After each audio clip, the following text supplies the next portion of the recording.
जय श्री राम, जय श्रीमन नारायण।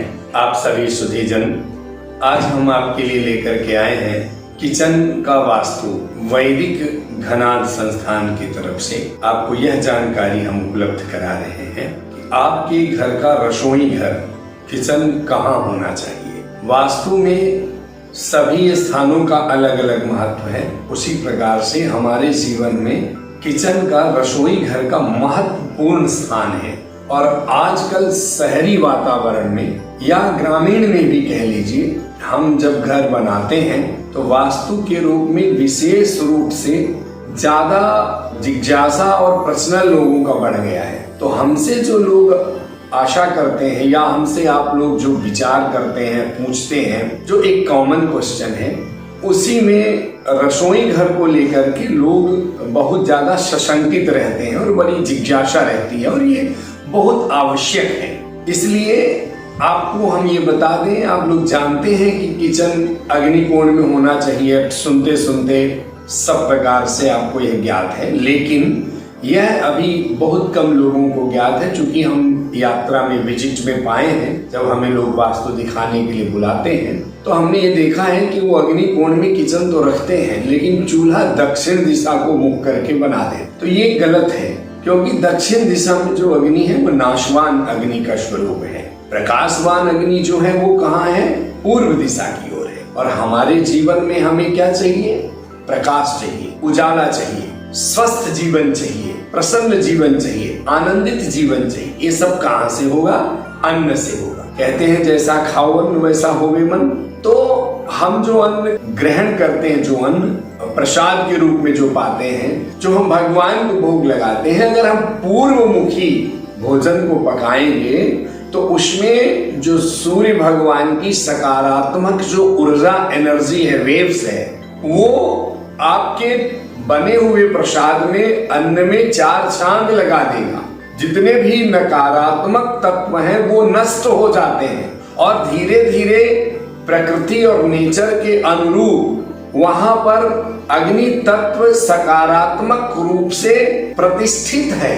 आप अपने घर में अग्नि का आवाहन करके पूर्व दिशा में चूल्हा रखकर पूर्व को मुख करके भोजन बनाएं, पकाएं। यह सर्वश्रेष्ठ है किचन का स्थान पूर्व दिशा में।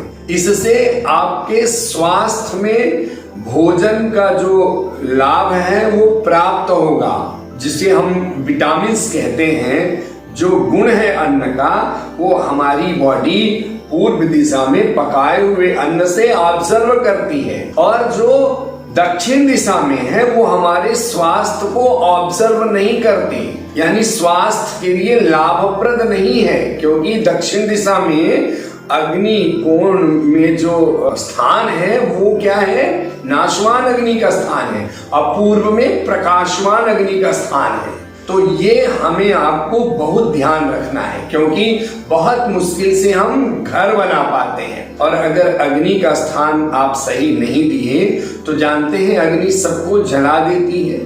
तो इसका मतलब है हमारे पूरे सिस्टम को डैमेज करती है। इसलिए अग्नि कोण का जो स्थान है 2 दिशाओं को मिलके बनता है, पूर्व और दक्षिण। लेकिन दोनों का प्रयोग जीवन के समय, जब हम जीवन जीने के लिए अग्नि का उपयोग करते हैं, तो पूर्व दिशा में करते हैं, और जब जीवन हमारा समाप्त होता है तो उसके लिए हमें दक्षिण दिशा की अग्नि काम आती है। इसलिए आप पूर्व दिशा में ही अपने किचन को रखें, अपने चूल्हे को रखें, और वहां भगवान का प्रसाद बनाएं। साथ में एक और जानकारी दे दें हम, क्योंकि आपके किचन में अग्निकोण में वॉश बेसिन नहीं होना चाहिए।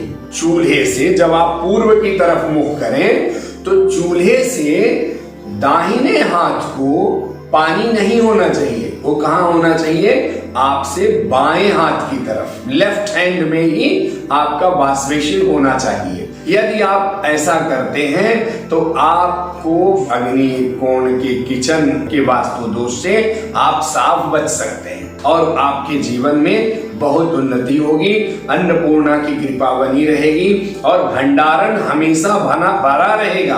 आप 10 लोगों को हमेशा भोजन करा सकते हैं, आपकी क्षमता बढ़ेगी आंतरिक, और शरीर हृष्ट पुष्ट तंदुरुस्त होगा, पूर्व दिशा के द्वारा पकाए हुए अन्न को। एक विशेष और ध्यान रखिए कि अग्नि कोण का माप कैसे लेंगे, तो जितनी आपकी चौड़ी दीवार है या लंबी जो पूर्व दिशा की है, उसमें से अगर मान लीजिए कि 60 फीट चौड़ा है तो 60 फीट का 15% अग्नि कोण में चला जाएगा कॉर्नर, और 15% ईशान कोण में चला जाएगा, और 30% मध्य भाग पूर्व में बचेगा। अब जो ये आपके पूर्व दिशा का 15% अग्नि कोण में गया है दक्षिण दिशा को शक करके, वो पूर्व दिशा की तरफ ही अग्नि का स्थान माना गया है। इसलिए आप सब इस बात का विशेष ध्यान रखें, इससे आपको बहुत लाभ हो। यदि आपको हमारा यह वीडियो पसंद आया हो तो आप हमारे इस वीडियो को लाइक करें और सब्सक्राइब करें, ताकि दूसरे लोग भी इसका लाभ ले सकें।